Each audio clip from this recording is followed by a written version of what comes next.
What's good, everybody? Let me tell you something about what we just witnessed in Saudi Arabia, because I'm still trying to process this absolute travesty of a performance from the so-called kings of Europe.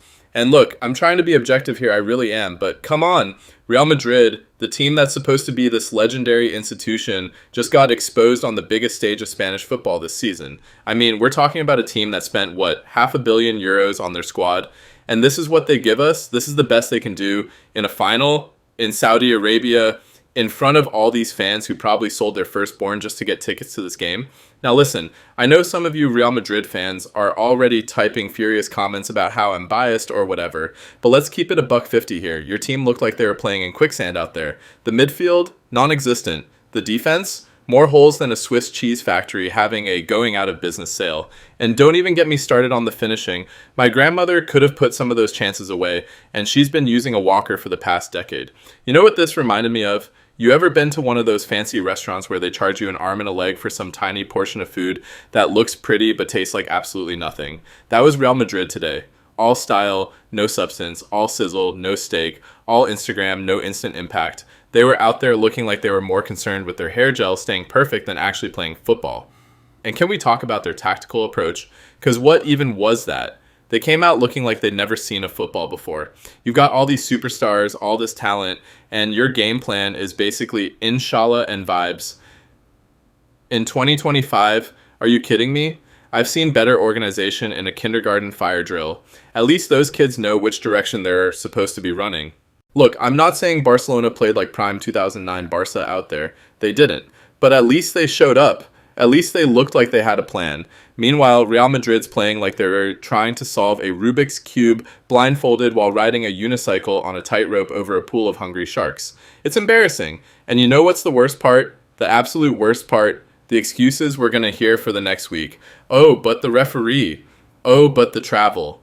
Oh, but the atmosphere. Please, save it. Y'all got outplayed, outcoached, and quite frankly, out everything good. The only thing you didn't get outdone in was making excuses.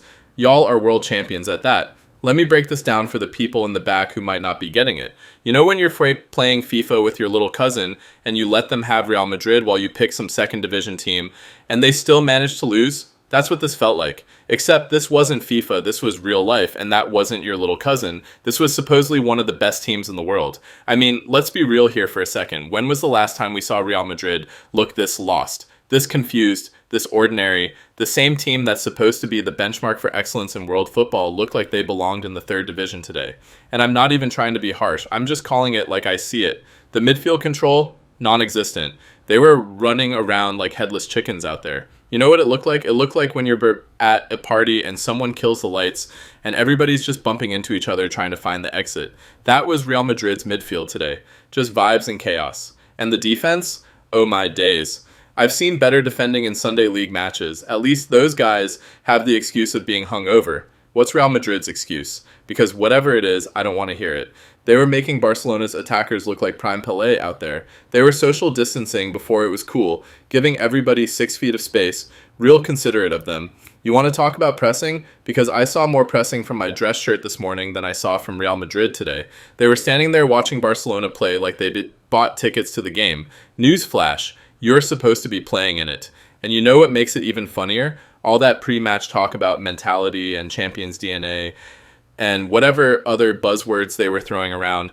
Well, I guess that DNA test came back negative today, huh? Because what we saw out there wasn't the Real Madrid we know. It wasn't even their distant cousin. It was like watching a cheap knockoff version. Real Dadrid, if you will. Speaking of DNA, let's talk about that famous Real Madrid fighting spirit. You know, the one that's supposedly encoded in their very essence. Well, somebody better call Maury Povich because I need a paternity test after this performance. This ain't the Real Madrid we know. This is some bootleg version you'd find in a bargain bin. The funny thing is, I actually came into this game thinking Real Madrid might have the edge. I really did. Call me crazy, but I looked at their recent form, looked at their squad, and thought, hey, they might just do this. Boy, was I wrong. This is why you should never trust the eye test, folks. Or maybe this is why I should get my eyes checked. Either way, I'm still in shock.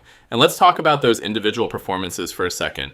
Actually, you know what? Let's not. Because I'm trying to keep this family friendly, and the words I want to use to describe some of those performances would get me demonetized faster than you can say Champions League. But let me just say this. I've seen statues with better movement. I've seen snails with better urgency. I've seen turtles with better acceleration. You know what this performance reminded me of? You ever had that dream where you're trying to run, but your legs feel like they're made of lead? That's what watching Real Madrid today felt like. Except it wasn't a dream, it was a nightmare. A nightmare in white jerseys playing out in front of millions of viewers worldwide.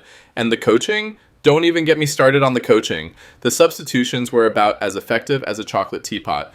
Every change they made looked like they were just throwing darts at a team sheet blindfolded. Oh, this isn't working. Let's try this. No? How about this? It was like watching someone try to fix a spacecraft with a hammer and some duct tape.